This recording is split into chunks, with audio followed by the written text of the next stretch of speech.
Hey guys, October is here, and that means it is almost time for Halloween. It's less than 2 weeks away now. That also means it's scary movie time. Now I'm a pretty honest guy, so I'm not gonna lie to you. I used to hate scary movies with a passion.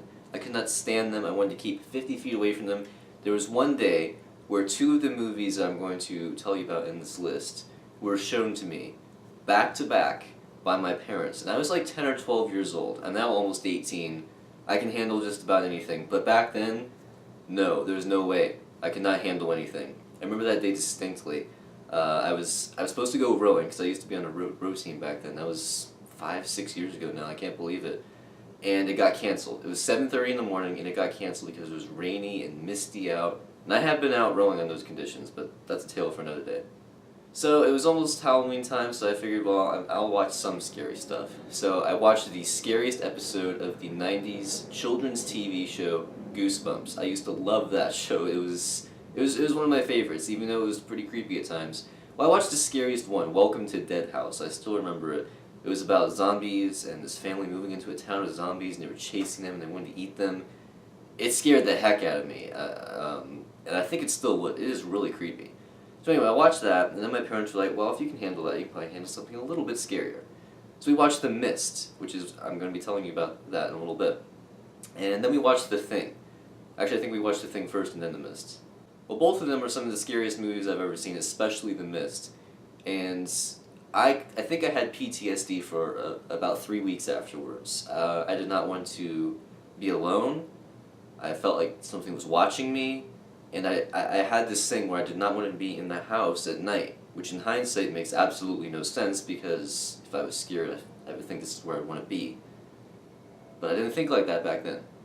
All this to say, I've completely changed now, and I like scary movies. And I got several friends who love them as well. Some of these are recommended to me by some of those friends.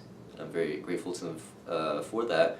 But most of these are ones I found on my own, or my parents, my grandparents told me about. Now I'm going to try to shy away from super obvious ones like The Shining, which you got here, Psycho, that's really obvious, Jaws, although I always watch that around the 4th of July because it takes place around then, but a lot of people watch that around Halloween, that's fine too. Now a lot of these are pretty obvious, but I don't think they're super obvious, but I'm hoping there'll be at least one or two maybe you haven't heard of or at least not seen, and you can check out sometime before Halloween. That is the point of this video. So without further ado, let's jump right in. Except for one thing, I do need to warn that pretty much all of these movies contain all sorts of mature content, mostly scary stuff, but, you know, language and other stuff as well. So viewer discretion is advised, and most of these movies are rated R. I will let you know which ones are not. First up, we have a sort of remake to the 1951 film The Thing from Another World. The Thing. Not from another world, but it still is. Anyway, this is directed by famed horror master John Carpenter. I'm sure you've heard of him before. He also did Halloween and plenty of other scary movies. And this is an excellent film starring Kurt Russell as a helicopter pilot dragged into a mysterious set of circumstances at an Antarctic research base involving a metamorphosing creature. I think I said that right. This film initially received poor reviews, due in large part to the fact that it came out around the same time E.T. did. And let me tell you, these two films are very different. Now it is seen as one of the greatest horror films of all time, and is one of my personal favorites. The practical effects are some of the best ever created, and are pretty much guaranteed to churn your stomach. So I think this is probably my favorite movie on this entire list. It definitely gets an A+. And while John Carpenter's other film, Halloween, may come to mind more so around this time of year, I definitely recommend checking this one out as well. Next we have Lights Out. I do not have a copy of it yet because it has not come out yet, but it will before Halloween. More on that later. When I left the theater after seeing this movie with a few friends of mine, I couldn't help feeling slightly disappointed based on the trailers because most of the trailer focused on the opening scene of this film. And that was by far the best scene in the entire movie. Not to say the rest of it is bad, it's just it has an incredibly short runtime. I don't even think it's an hour and 20 minutes long. The film centers around a supernatural being that can only get to you in areas of darkness, so as long as you stay in the light, you're safe.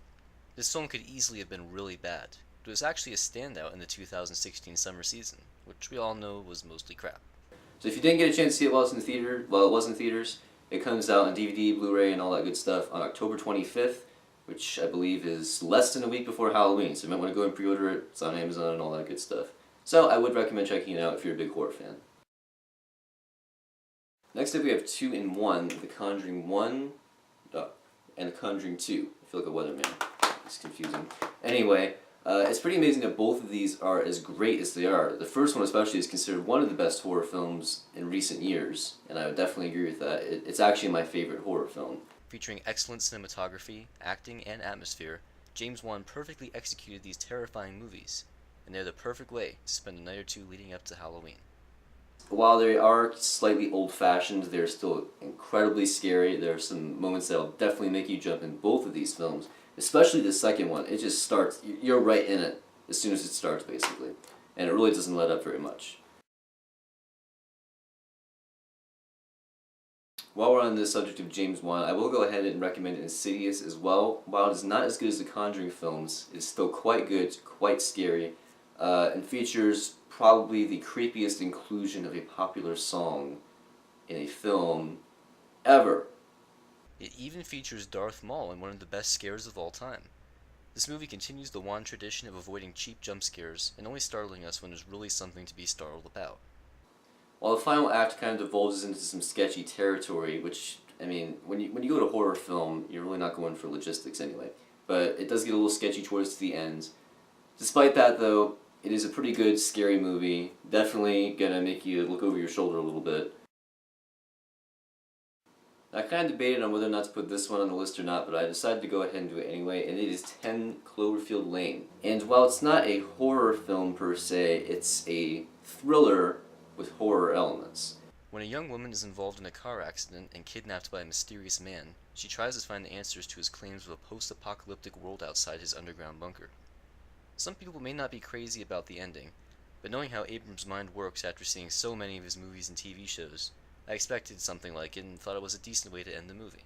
Now, this is a sequel to the film that came out about 8 years ago, Cloverfield, which is a found-footage monster movie. This one is okay. I would give it a B. This one is vastly superior, and I really hope that J.J. Abrams continues this anthology series. So, definitely check this one out. If you got time, check this one out too. There are a couple of connecting elements, but you can certainly watch 10 Cloverfield Lane and completely understand it, except for a couple of very subtle references, without having seen the first one. Loosely based on the Stephen King novel of the same name, It is a television miniseries from 1990 that tells the story of a sadistic clown named Pennywise who terrorizes a group of children, and then many years later, they start seeing him again after he disappeared for a while, and now they go back to this town and try to vanquish this entity once and for all. Although faithful readers of the book were not entirely satisfied with the translation, It has become a kind of cult classic, featuring an excellent performance from Tim Curry as Pennywise the Clown. A new version of the story is planned to be released sometime next year, and although it is possible to improve the story and special effects, I don't think anyone will ever be able to match or exceed Tim Curry's performance. Now, with all the stories of these creepy clown people wandering around the United States and the United Kingdom, and even a Batman in England trying to capture these creepy clowns, I kid you not, look it up. Anyway, with all these stories, this seems like a great year to watch a story about a creepy clown, and this is the story about a creepy clown. This next film is the only movie filmed in English to win Best Picture at Spain's Goya's Awards. It's a Spanish-American film starring Nicole Kidman called The Others. It's very creepy, but don't go into it expecting a bunch of jump scares and cheap thrills and all that. It's more of an atmospheric horror. There are some scary moments in it, and it has a killer ending, which I will not spoil. But it's definitely a different kind of horror movie, probably because it is sort of from another country. I'll give this one an A-, mostly because the replay value, once you know the ending, not quite there. You might want to watch it one more time to see, oh, okay, now I get it, once you see the ending.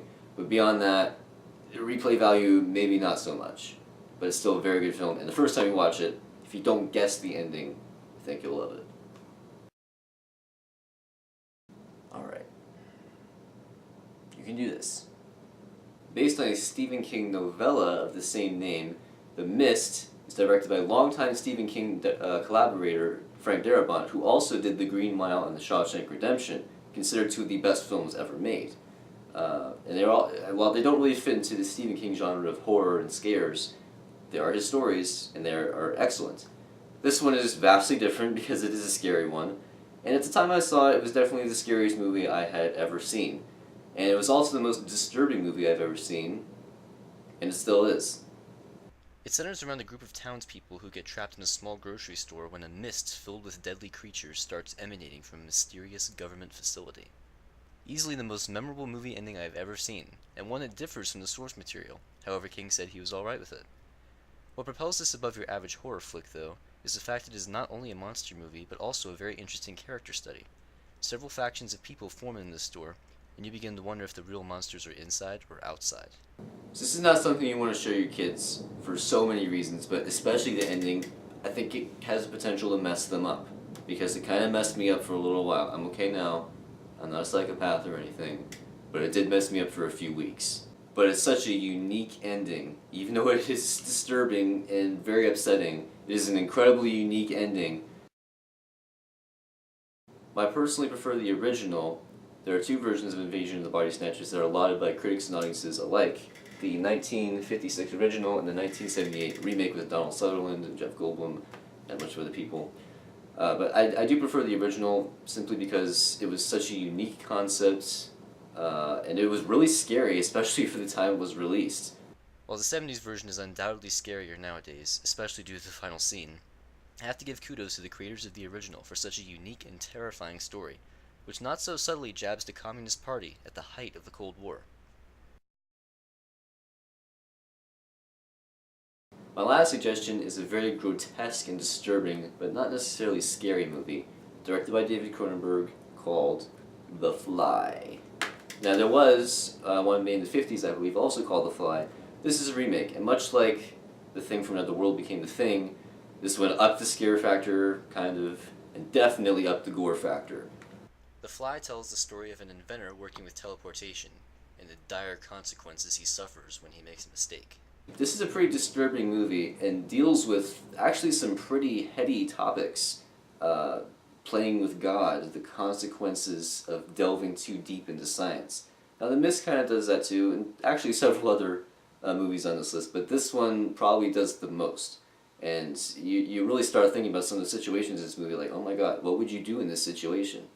Now, not all the effects hold up. The end effects kind of do, but as Jeff Goldblum is becoming Brundlefly, those in-between times, not so much. He kind of looks like the guy from Fantastic Four, but the story is there, definitely. This is rated R for so many reasons. It's a pretty disturbing film, but if you're up for it, I would definitely recommend it. Very good story. And if you don't think you're up for it, maybe check out the 50s version instead. So hopefully I gave you some suggestions for films that maybe you have never seen or haven't seen for a while that you can watch by yourself or with a party sometime before or during Halloween, or just any time if you like scary movies a lot. So let me know what you think of the movies if you get a chance to watch them in the comments below, and also tell me some others that I failed to mention. And I hope you guys have a very happy Halloween, and I will see you very soon. Goodbye.